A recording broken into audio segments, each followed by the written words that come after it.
Чувствительность во благо– это управление своим вниманием и своей энергией. А мы помним с вами, что туда, куда направлено наше внимание, там и есть наша энергия.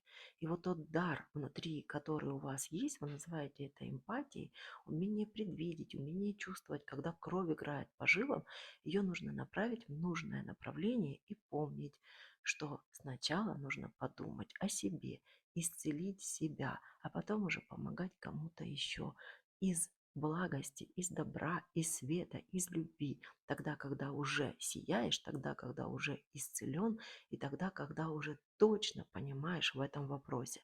Ты прожил такую ситуацию, ты точно знаешь, как тебе с ней справиться.